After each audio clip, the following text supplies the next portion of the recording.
السلام علیکم ناظرین، امید کرتا ہوں آپ سب اللہ کے فضل و کرم سے قریب سے ہوں گے۔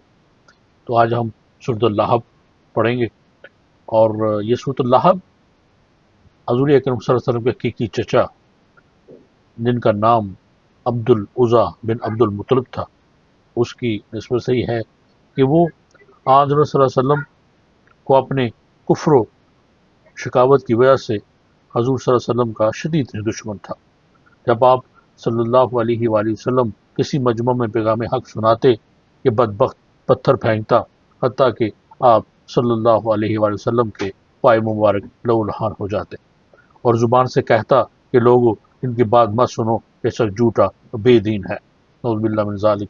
اس کی شکاوت اور حق سے عداوت انتہا کو پہنچ چکی تھی۔ اس پر جب اللہ کے غضب سے ڈرایا جاتا تو کہتا، اگر سچ مچ یہ بات ہونے والی ہے تو میرے پاس مال و دولت بہت ہے، ان سب کو فدیہ دے کر میں عذاب سے چھوٹ جاؤں گا۔ اس کی بیوی ام جمیل کو بھی پیغمبر صلی اللہ علیہ وسلم سے بے حد ضد تھی۔ دشمنی کی جو آگ ابو لہب بھڑکاتا تھا، یہ عورت اس کو اور زیادہ تیز کرتی تھی۔ اس صورت میں ان دونوں کو انجام مبتلا کر انجام سے جو ہے متنبع کیا گیا ہے کہ مرد ہو یا عورت، اپنا ہو یا بیگانہ، بڑا ہو یا چھوٹا، جو حق کی عداوت پر قبر باندھے گا، آخر کار ذلیل اور تباہ و برباد ہو کر رہے گا۔ بسم اللہ الرحمن الرحیم، اللہ کے نام سے جو بڑا مہربان نہایت رحم والا ہے۔ تبت یدا ابی لہب وتب،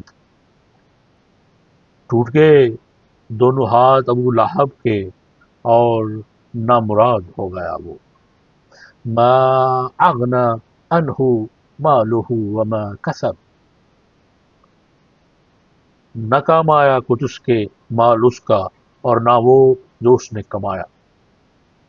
سیصلی نارا ذات لہب، ان قریب جا پڑے گا وہ لپٹے مارتی آگ میں۔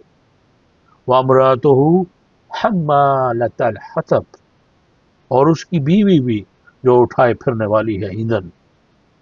فی جیدہا حبل من مسد، اس کی گردن میں ہوگی رسی مونج کی۔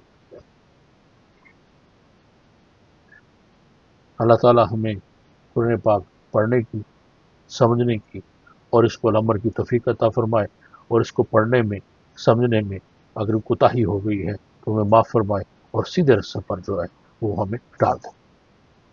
اجازت دیجیے، اللہ حافظ۔